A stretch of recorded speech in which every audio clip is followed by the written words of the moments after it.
Introduction. Ravi, have you done today's maths homework?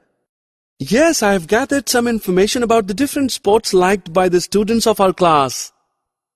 Okay, but how will you interpret which is the favorite sport among the students? It's easy. I have arranged the data in tabular form. Now by looking at the data, I can say basketball is liked by the highest number of students. Children, you see, collecting data is a very important task.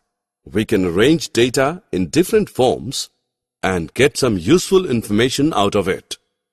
So in this lesson, we shall learn about data handling. Objectives.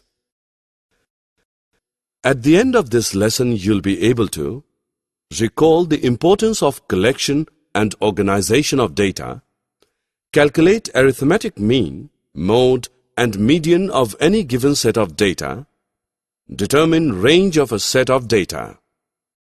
Well, anybody knows why there is a need of collecting data?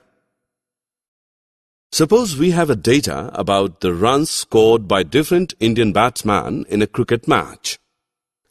By looking at the data, can you interpret which Indian batsman had the highest runs during the year? No. Therefore, to find that, we need to collect data regarding the highest runs scored by each batsman during the year. So children, unless and until you don't collect the appropriate data, you cannot know the desired information. We collect data to record and organize it. But why do we need to do that? Look at the following data. A class teacher of class 7th listed the weight of 10 students in this way. Is this data easy to understand? Now look at this data. You can easily know which student has highest maximum weight and which has least. So when we put data in a proper table, it becomes easy to understand and interpret. We can put many kinds of data in tabular form. Rahul spends on an average of about 2 hours daily for his outdoor games. The average temperature of New Delhi at this time of the year is about 40 degrees Celsius. Have you noticed the word average? By average, we understand that Rahul usually plays for 2 hours. On some days, he may play for less number of hours, and on the other days, he may play longer. Similarly, the average temperature of 40 degrees Celsius means that the temperature of New Delhi at this time of the year is around 40 degrees Celsius. Sometimes it may be less than 40 degrees Celsius, and at other times it may be more than 40 degrees Celsius. Thus, we realize that average lies between the highest and the lowest value of the given data. Different forms of data need different forms of representative value to describe it. One of these representative values is the arithmetic mean. Come along to learn about it. The mean is just the average of the number and it's easy to calculate. Basically, mean is equal to the sum of all the observations divided by number of observations. Let us calculate the mean of these numbers. Add up the numbers first. The sum of these numbers is 60. There are total 5 numbers. So the mean is equal to 60 divided by 5, which equals 12. Therefore, the mean of the above numbers is 12.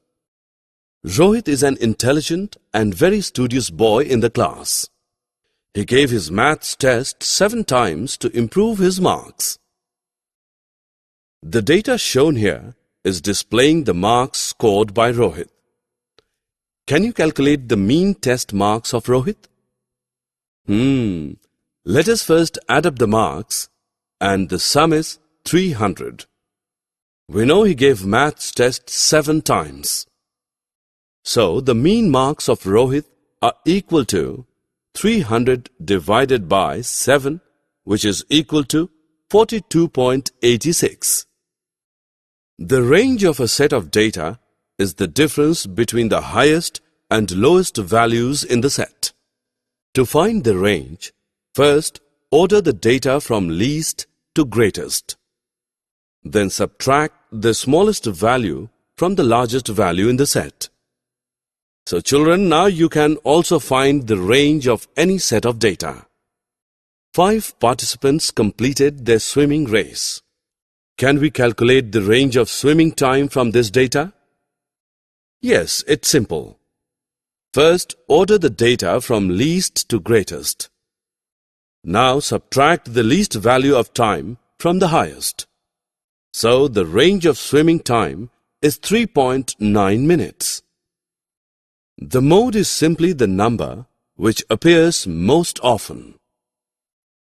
See this example. We have few numbers here. How can we find out the mode? To find the mode, we need to first put the numbers in order, then count how many of each number. Now, see which numbers appear most often. In this case, 8 appears 2 times, so the mode is 8. Look at this data. It shows the height of 25 children in a class. Let us find out the mode of their heights. It's quite easy. First, put the numbers in order and put it in a tabular form. Then count how many of each number. See, 163 appears 9 times, so the mode of the children's height is 163. Median is the value which lies in the middle of a group of numbers that have been arranged in order by size. Let us find the median of these numbers. Firstly, we need to put these numbers either in ascending order or descending order. You can see the middle number is 12. It has 3 numbers to its right and 3 numbers to its left, so the median is 12. The Goenka family has 5 children, aged 9, 12, 5, 18 and 15. What is the age of the middle child? First of all, we should order the children's ages from least to greatest. Definitely, the age of the middle child is the middlemost number in the data set, which is 12. Likewise, you can find out the median of various data. Summary. Let us summarize what we have learned. The collection, recording, and presentation of data help us in organizing our experiences and drawing inferences from them. Arithmetic mean is equal to the sum of all the observations divided by number of observations. The range of a set of data is the difference between the highest and lowest values in the set. The mode is simply the number which appears most often.